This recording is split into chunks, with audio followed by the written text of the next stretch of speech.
Alright, hello. I'm going to do a quick video on the link. There's several little links here. On the link between Janus, okay, and a little connection back with Batman and Two-Face. Notice this guy has got the scarring like Two-Face in Batman. We're going to get onto that in a minute. And the connection with the dollar bill. Boy, there's quite a bit to get through here. It's actually quite a simple little decode, but this is all sparked from, well, actually, it's not really sparked from, let me see if I've got it up here. I thought I dragged it over, yeah. I just started watching an Enter the Stars video, and I've kind of skipped through it a little bit to see what he was saying through here, the point he was getting to. But he's talking about Janus, the Greek god, the Roman god, and he's referencing back to GoldenEye. And as you know, GoldenEye has got a ton of references to like the dam breaking and coming out of the dam. And I don't know, I've never really sat down and done a massive video on the whole film, but we've just picked up on bits over the years, you know, certain scenes here and there. But yes, it's got a ton of references to the idea of coming out of the dam, okay, which is important with the tie back with the dollar bill coming out of the dam. And I'm going to show you why Janus, that Roman god, the god of doorways, the god of being able to see into the past and into the future, you know, that's the freedom that actual God gave us, why that's so important and why it ties back to the dollar bill. Oh, blimmin' hell. And, you know, all the little connections that go along in between. So I saw this, and I'd been meaning to do a video on,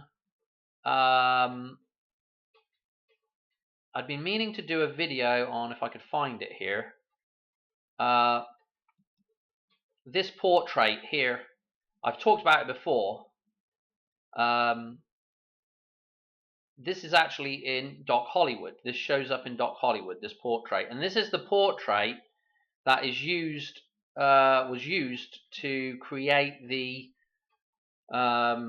portrait in the dollar bill. So this portrait here was used, I've got it up here somewhere. Oh, where is it? Okay. Was used to create this portrait. Okay, and actually I've got a bigger picture of it here. So what you'll notice, flicking between those two, this is the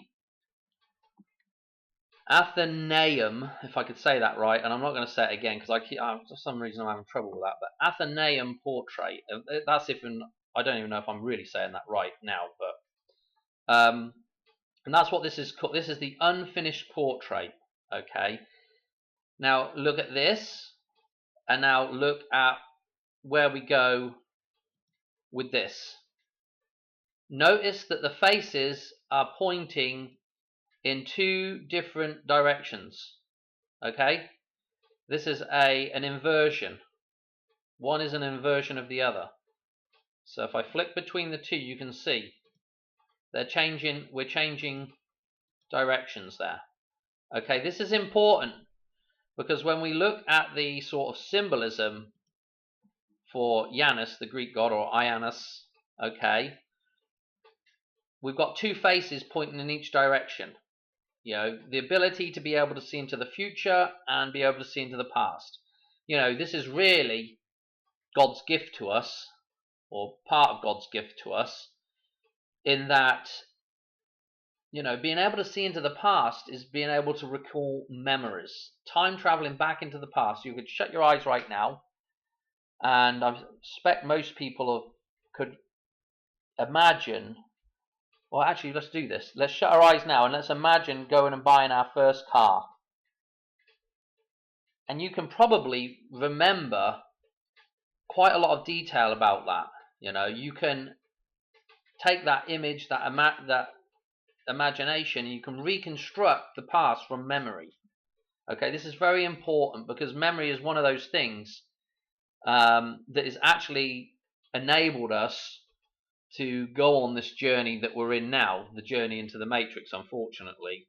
The problem is we've not kept that thing in check, okay? So memory, a very key thing, and then, of course, so we've got one side here pointing to the past, yeah? Which, again, this is, when we're looking this way now, we're looking into the metaphysical. We're creating, we're recreating the past, okay? It's technically the metaphysical.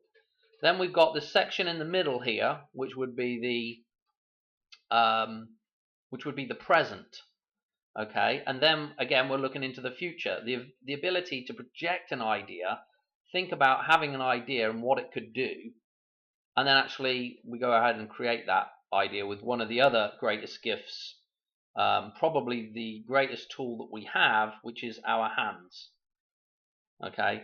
And so between the hands and the brain, or between the hands and the ability to project into the metaphysical, to be able to tap into the metaphysical, we are able to draw from that, and basically we can create things for ourselves. We become little mini gods, because that's what we are. We're built in the image of the Creator. The Creator is the Creator, creates things. This is why people love to create things, okay? Anyway, so this is what we got. This is what we've got going on. Again, it's kind of interesting with the beards here. Notice these beards almost looks like the wings of an angel coming down here as well. So this is kind of interesting. But we've got the two faces, and this is what Washington is, the two faces. Okay, and you can look at the two faces as the flip side of a coin, heads and tails. You know, you can look at it as the physical and the metaphysical, and the point in the middle, you know, is the gateway between those two things, is the Vesica Pisces. In fact, I would imagine if you look down on the top of this thing, of course, there's this crown here on this side and the crown here on this side of the two heads, which form one single crown. And again, the crown is the Vesica Pisces. Okay, so it's very interesting. We've got the double lips here in the middle. Okay, the Vesica Pisces, the number 11 in the center of this image here. So, I mean, I could probably sit and talk about just the imagery for some time, but that's the point. That's the point of balance, is the Vesica Pisces. Okay, that is the present, if you like, and you're presented. Like, let's get crude for a second. You're presented the Vesica Pisces. Yeah, it's a present. Guys will get this. You're presented the Vesica Pisces, and can you resist going into that thing? Can you resist the temptation of opening Pandora's box and going inside? It's pretty difficult, okay?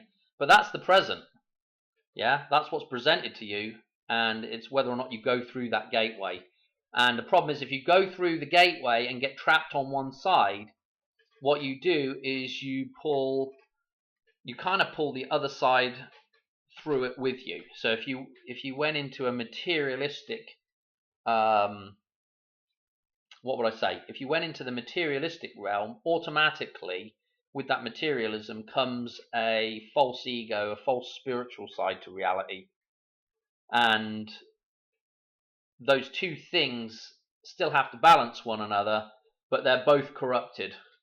Okay, so again, I like to think of it more like a spinning top. If you can stand in the center of it and keep the thing balanced, that's great. But once you start stepping out, you know, like you're on the roundabout at the playground, once you start stepping out and the further you get away from the center, the more difficult it is to come back to balance, and you're just flung off.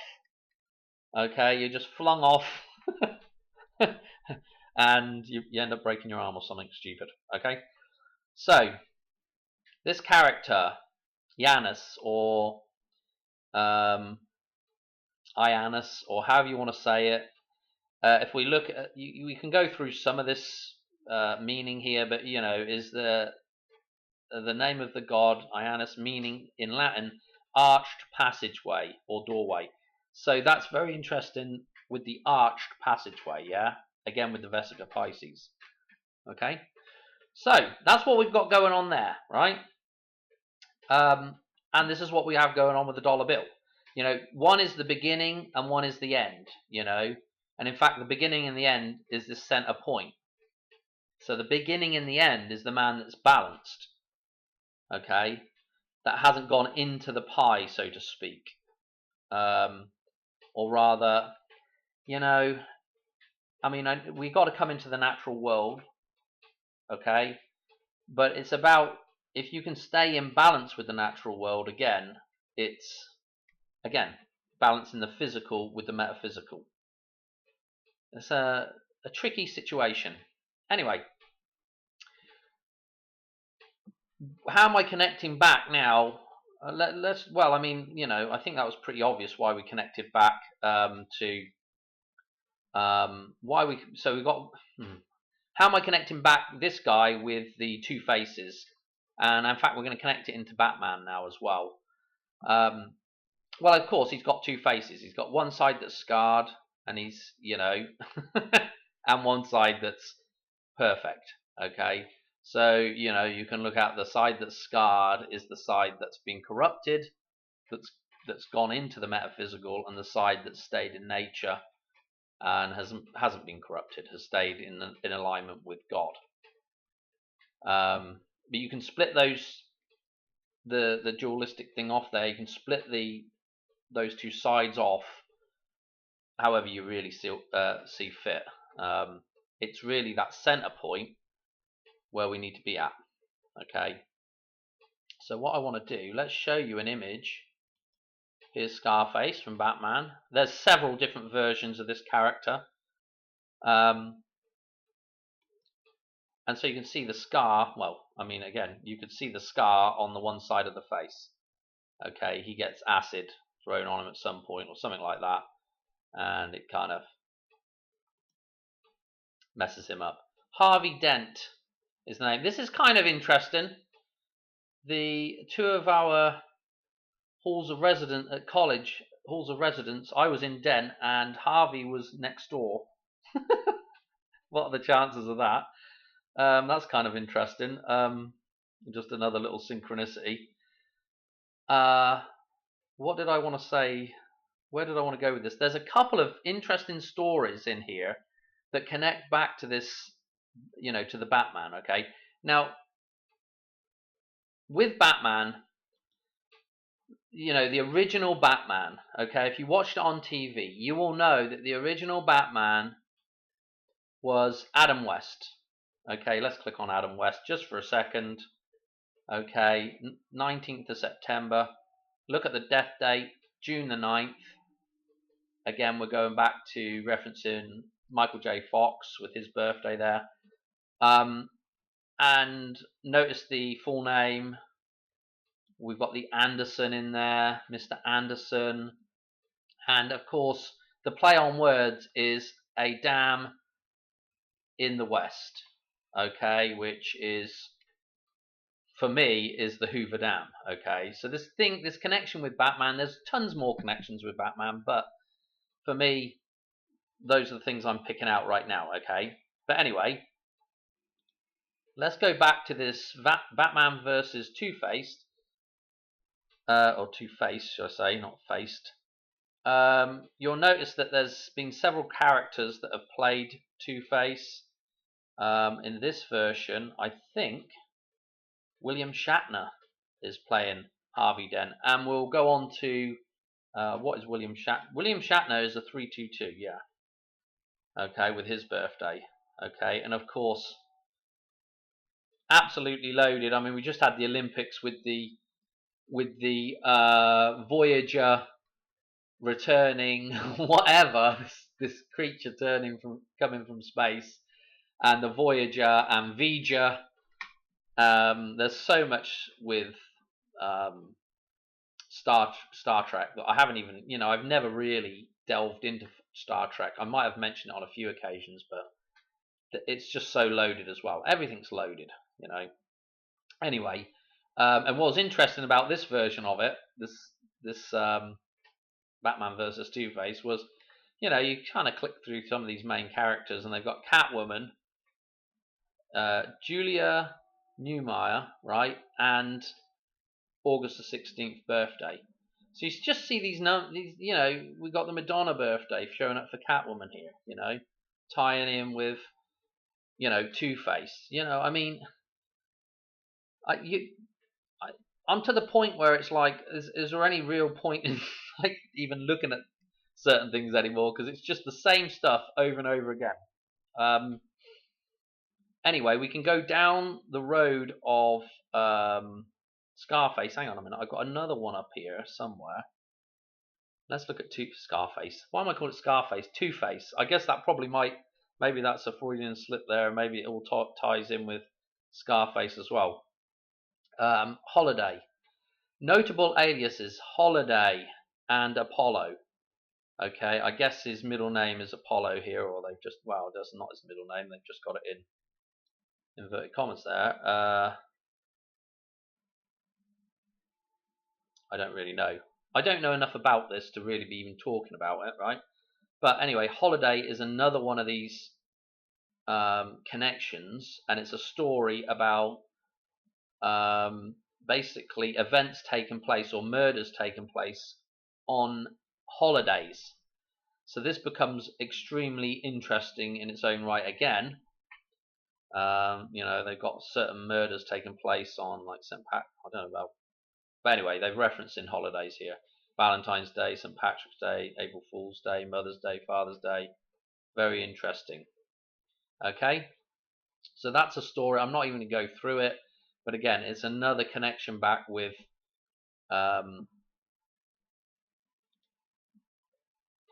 this guy, Two-Faced, and I didn't say Two-Faced. Two-Face and I don't know, Two-Face and holidays now. Okay, so this connection back to Doc Hollywood and Doc Holiday. So we're going around and we're all over the place, right? And of course, Dakota Ring mentioned Kurt Russell in one of his comments. I think he was getting at the film with the Western that has both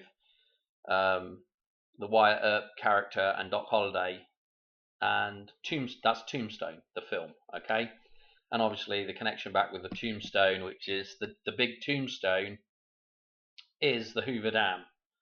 Okay, the big tombstone is the moon rolling in front of the sun. Okay, that is the tombstone that's got to be removed. In fact, it's the Death Star now. Okay, that's the thing that's got to be removed from in front of the tomb. Okay, that tombstone. So, where else do I want to go with this? I mean, it's just little references. Tommy Lee Jones plays Two-Face, and this is what people are like in the Matrix. They're two-faced.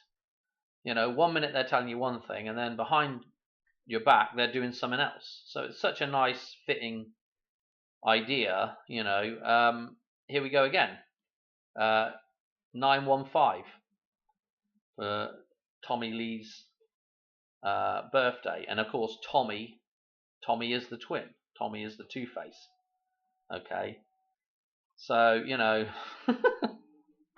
I just round in circles with the connections here. Here's Aaron Eckhart. He plays Two-Face as well.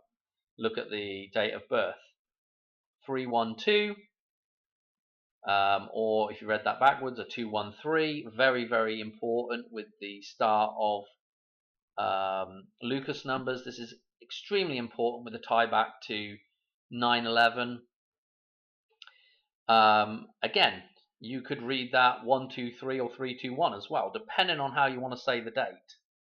So this is, another thing I want to mention that Sandra has mentioned several times now is this idea of turning, well, the idea of counting from the start of the year, rather than saying the month, we're in March 12th here. Okay, so we're in March and it's the 12th of March. So we're in the third month and it's the 12th day of the third month. But if we were counting from the start of the year, how many days and months have gone by, it's a little bit different. Okay, so we're in the third month here, but actually what's happened is 2 months have gone by. We've had January and February, that have gone completed, and then we've got 12 more days on. So we've had 2 months and 12 more days. So this is you can do a further reduction, if you like, of the date, or a further sort of variation on the date. And now we can get the 122 out of this as well. Okay, or 212, or however you want to, whichever way around you want to put that. But again, 122 is super important with the jump from 55 that is in the dollar bill through to 49. Okay, so this is very important with and what I'll tell you about 49 as well, which is what Sandra was pointing out, is that 49 of course correlates. Not only does it correlate back in what I call the Queen's Cross chart, because that's the center of the chart, which is 4948, or I don't know which way around it goes, or it's 4849, I'm not sure, but those numbers are right at the center of that chart, okay, with the 44 being the very, very center.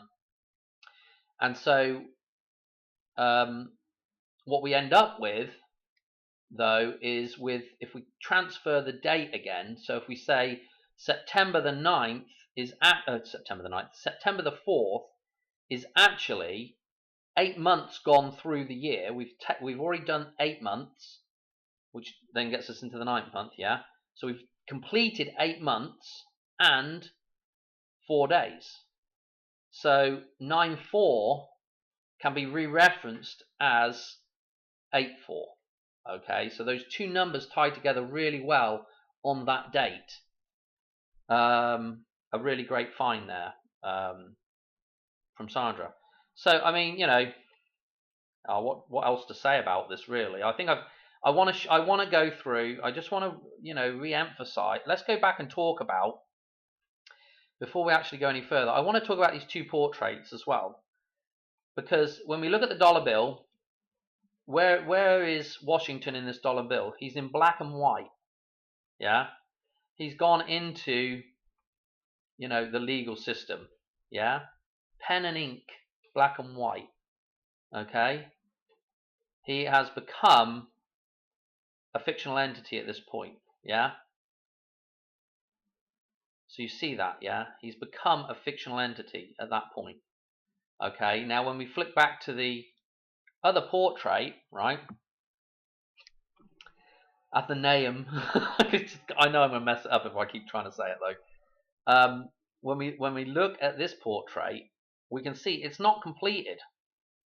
This is key, okay, because this is what actually happens, on 9/11. You are born into this thing before you have really been. You're not completed as a man yet.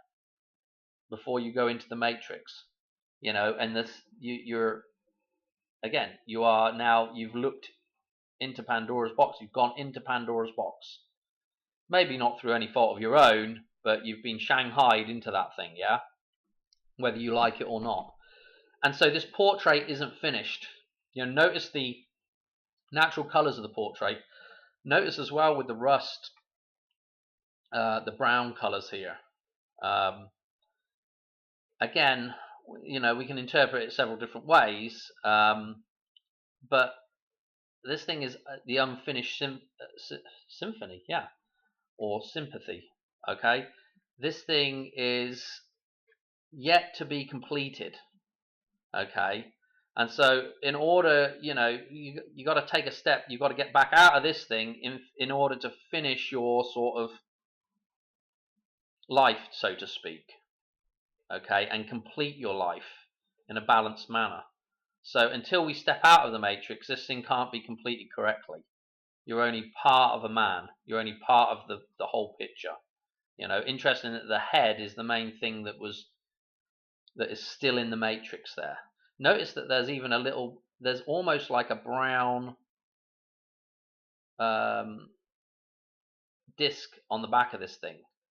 Yeah, this is kind of interesting. I don't know how you would want to interpret that, but you know, there is a possibility. Again, this is talking about, like, you know, being you know, the brown hole, the poo hole. You know, this thing can't be completed really until, you know, the thing behind him here has been I don't know, dealt with, until you've dealt with the matrix, the black hole. Okay. Boy. So the Doc Hollywood thing. Oh, interesting. This is at 10 minutes in. This is where Marty gets shanghaied for the first time here. You know, you have the 9/11 event where the fence is knocked down, and it's this guy's fence. Yeah, you'll notice this character showing up in Home Alone. Here's the portrait. Okay, and I don't know what else we want to make of this, but there are the ducks here. I'm not sure about, or the waterfowl. I'm not sure how you want to interpret that. Wordplay, foul water, ducks, Donald Duck. I don't know. One's kind of standing up and one's sitting. I'm not really sure how. I would have to think about that for a little while, how I would want to interpret that. Judge Evans. Okay, Eve and Anne, balanced. This guy's supposed to be representing balance. Okay, I think he gives him 32 hours of community service. I'm not sure. But anyway, I also wanted to just go through this scene in GoldenEye. This is right at the start. Obviously, the important thing about GoldenEye, I mean, there's tons of stuff in this film, but one of the important things is obviously the dam. The start and open sequence where they have the dam jump to begin with. Then he's coming through the toilet, you know, so to speak, and then he's got his fictional counterpart, which is Alec Trevelyan, Sean Bean, his twin at this point, which is, the twin is, he thinks he's dead. Okay, that we think he's dead because he's been shot. We assume he's been shot. Okay, they stage his death. Okay, so the twin has died at this point, and Bond is trying to escape. Okay, so we have the scapegoat theme going on, and here Bond is going down the passageway on the conveyor, and what he does, he shoots the locks off the cages on all these canisters or barrels or whatever you want to call these things, and it releases all of these barrels, which looks like water flowing over a dam. Okay, and it also reminds me kind of, you know, the old, is it the old, what was that, some kind of tradition or some crazy stories about people getting in a barrel and going over Niagara Falls. That's kind of interesting as well. So anyway, this idea of coming over, you know, or the dam breaking, okay, and the waterfall, okay. Anyway, there are some interesting numbers that show it up in the whole sequence, 2s and, you know, 11s and 22s, and there's a whole bunch of other numbers in here. Right when Alec gets shot, there's a couple of interesting numbers as well. Can't remember what they were off the top of my head, but I'm sure there was a 163. I'd just been talking to Sandra about the 163 as well, and that is 163 is an approximation for phi that relates to the center of the chart of Lorraine, which is the numbers 11 and 18, which again is the 5th and 6th Lucas numbers. Okay, and when you divide the larger number by the smaller number, that's what gives you your approximation for phi, and it comes out at 1.6363636363. And you'll recall back in the back catalogue there's a, you know, I've done some stuff on the Freightliner event at the Hoover Dam, where they just before that event they shine up the they projected on the Hoover Dam the Cologne if you're English saying it, or Köln if you're German or whatever, but Köln FC up on the Hoover Dam, and it's got the Hoover kind of logo in it. It's got the 1.FC for the football club. I'll just convert that over to 1.63. Okay, so there's a whole bunch of stuff right at the start of this thing, and Bond makes it outside and has to end up taking a leap of faith again off the edge of here, like jumping off the dam yet again, and he has to basically reunite with this aeroplane. It's got the red and the white on it, and it's got the St. George's Cross within it. It's supposed to be a like I don't know, we call it a Red Cross plane or something, an ambulance plane or whatever, bringing aid during wartime. We have to reunite with this thing again. The Red Cross for me is the blood moon, okay, and there's different connotations of the blood moon, but we're really looking at the one with the white with the red cross, rather than a dark black pearl type association with, you might see black and red associated together, which is more of a being within that trap, rather than, it's rather like the living man being trapped by the black pearl, rather than these two things being in balance, the living man and the Holy Spirit being in balance. Just different ways of looking at this, very similar ideas. Anyway, he has to catch this plane. He has to take a leap of faith. You've probably seen the film. Jumps off and eventually climbs into the plane, and then is able to ascend. Okay, so that's the connections there. I think we've done the Two-Face stuff now. I think we've done a lot of this reference stuff. Obviously, just flip through these and make sure. Oh, I'll show you one more thing while we're here.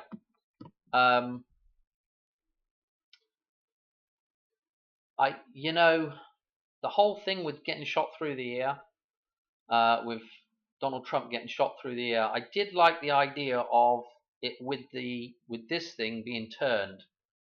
I don't know how to explain it, because you don't ever see Washington's ear really, because it's hidden. But the idea of the way Donald Trump was stood one way, and this bullet supposedly caught his ear.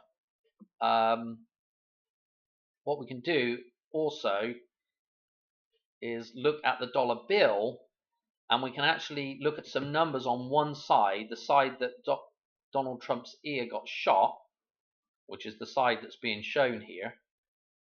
Okay, although he would have actually had his face the other way, if you know what I mean, as we saw it on the screen. But it's kind of interesting that the side that we would normally see the ear here, the ear that was shot, if we look at the side of the dollar bill, the side that Donald Trump got shot, if we count the top leaves, we've got 1, 2, 3, 4, 5, 6, 7. If we count the bottom leaves, we've got 3, and we've got 1 berry. So we have 7, 13 right here in the leaves and berries of Donald Trump getting shot on this side of the on his ear on this side. And what is super duper important about this is the reference to the bunny ears, to the rabbit ears. Okay, here are the rabbit ears. If you've not heard me talk about this before, then you're probably pretty new to the channel. But the bunny ears are the 2 bunny ears that are behind here. Okay, and they're also on this side as well. Okay, so this is the 1111. This is the 2 sets of bunny ears that are on the dollar bill. Follow the white rabbit. No doubt the crappy Australian that was in the final. God knows how she got there, but it's just a piss take at this point. The whole system is just a piss take, right? And it's just there to annoy people and clown world, hello. But she does they call them kangaroo moves or whatever, where she's but really what she's doing is the bunny hop. She's doing this little bunny hop, which is really fascinating. That was kind of in there. She's dressed up in the green and she's from Australia, from Oz. Okay, so again, boy, I don't know what to say about the references to the Matrix. But yeah, Donald Trump. I guess you could argue that this is Donald Trump's head wound, his ear wound is in here, in connection with the bunny ears and in connection with the side of the head that is exposed here. But you could argue that the other way. If you were looking at the other way, you could say he's in the same stance as when he got shot. So you have to look at this stuff with a little pinch of salt and whatnot. I'm gonna leave it there. That's the hell of a video, actually. Let's just whiz through, make sure I haven't forgotten anything. No, and see the pose here, Baphomet pose. I think that's it. Very good. We're done. We are done. Two-Face, Janus, Washington. All right, that's it. Thanks for watching. Cheers. Bye.